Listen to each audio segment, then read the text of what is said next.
Boker Tov, ce jeudi soir, nous commençons la fête de Hanouka. Ce Shabbat, c'est donc Shabbat Hanouka. Et l'Haftara qui sera lue ce Shabbat est une Haftara particulière. Ce n'est pas la Haftara de la Sidra de Vayeshev, mais c'est la Haftara de la fête de Hanouka. Et la Haftara de Hanouka, de Shabbat Hanouka, recouvre 3 chapitres du prophète Zecharia. Zecharia, en français, on a l'habitude de traduire par Zacharie. Zecharia. Donc, la Haftara commence au chapitre 2, versets 14 à 17, chapitre 3, versets de 1 à 10, et chapitre 4, de 1 à 7. Le rapport à établir entre ce texte et la fête de Hanouka se dévoile explicitement dans la dernière partie du passage où le prophète aperçoit une menorah. Alors, c'est une menorah très particulière. La description est d'ailleurs assez complexe. Une menorah tout entière d'or. Au sommet de la menorah se trouve un récipient circulaire.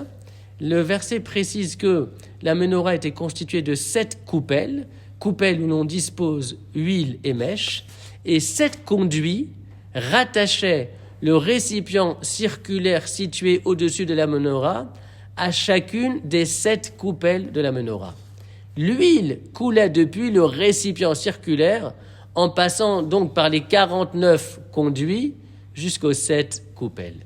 Et le texte ajoute enfin qu'il y avait un olivier à la droite du récipient circulaire et un autre à sa gauche, olivier, qui constituait la source de l'huile contenue dans le récipient circulaire. Voilà ce que nous dit le verset concernant la menorah dans le passage de l'Haftara, dans cette vision que le prophète Zecharia a perçue.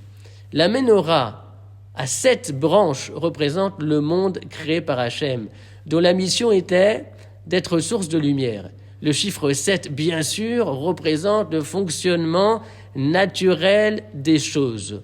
Or, en observant le monde tel qu'il se présente à nous en première instance, on a l'impression qu'il fonctionne en toute autonomie.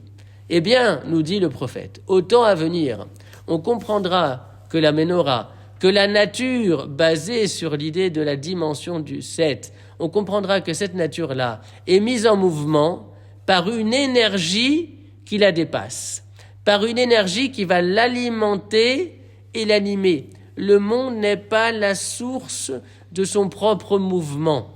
Le 7 x 7, qui renvoie au fonctionnement du monde dans ses multiples déploiements, trouve son origine dans quelque chose qui se situe au-dessus de la menorah et qui s'appelle Hachem. C'est un petit peu comme les 49 jours du Homer. Donc le 49, c'est 7 x 7, c'est-à-dire le fonctionnement du monde dans ses multiples déploiements. C'est un petit peu comme les 49 jours du Homer qui se concluent par un 50e. Il y a quelque chose au-dessus. Il y a la fête de Shavuot qui est précisément le temps de la révélation de Hachem. Exact.